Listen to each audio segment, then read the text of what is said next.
je suis Bernard Avoig, je suis médecin, rhumatologue de formation et j'ai participé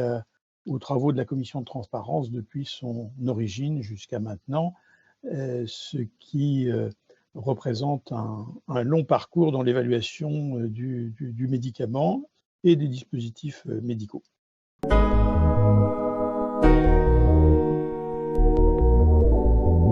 L'histoire du remboursement qui a commencé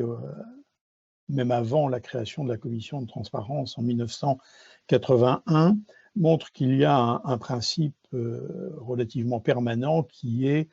d'accepter au remboursement tout progrès thérapeutique et de négocier comment ce progrès peut être financé. Et pour les produits qui n'apportent pas d'amélioration de la thérapeutique,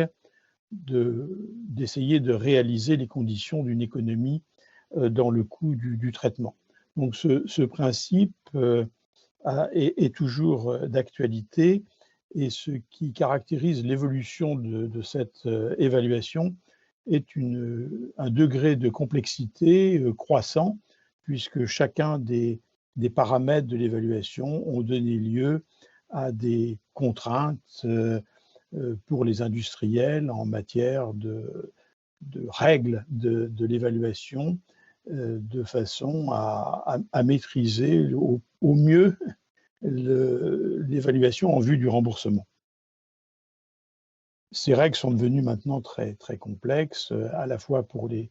médicaments utilisés dans le secteur ambulatoire et à l'hôpital, avec des règles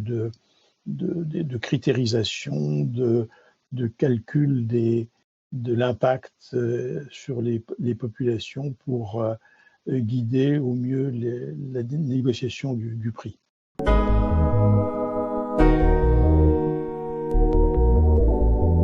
Cette évolution et le degré de complexité nécessite que maintenant que les critères semblent être bien établis et validés dans des décrets récents, qu'on retourne un peu aux sources avec une application probablement plus simple et de retrouver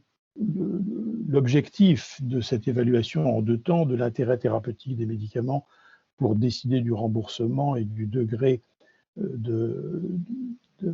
d'intervention du système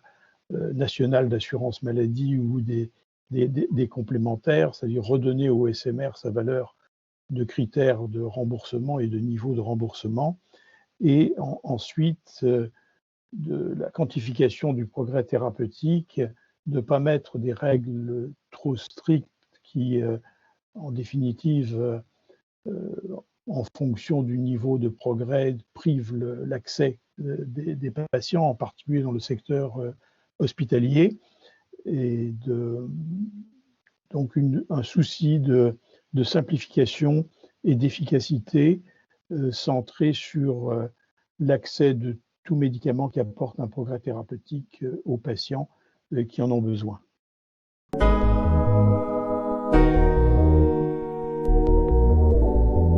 L'innovation est certainement le domaine où il y a le plus besoin d'une évaluation et de guider l'administration pour rémunérer correctement cette innovation. Et le challenge majeur est que toute innovation doit être mise à la disposition des patients assez précocement, et à ce titre, la réforme récente de l'accès précoce est un moyen d'accès pour l'innovation. Mais la difficulté est qu'au moment où on évalue cette innovation par la commission de transparence en vue de la fixation du prix, les données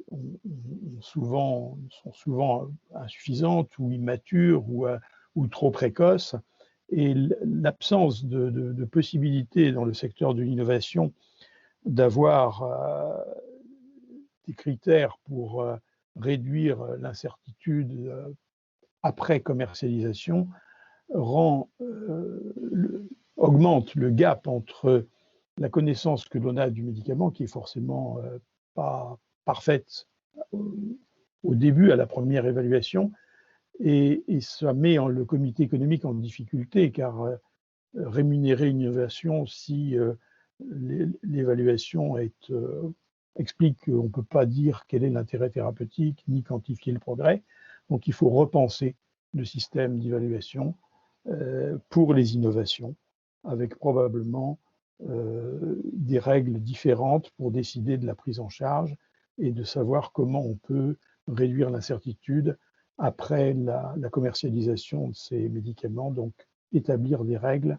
d'évaluation basées sur des données de vie réelle qui soient suffisamment robustes. Mais on n'en est qu'au début, alors que ce sujet agite l'industrie et les payeurs depuis plus de 30 ans.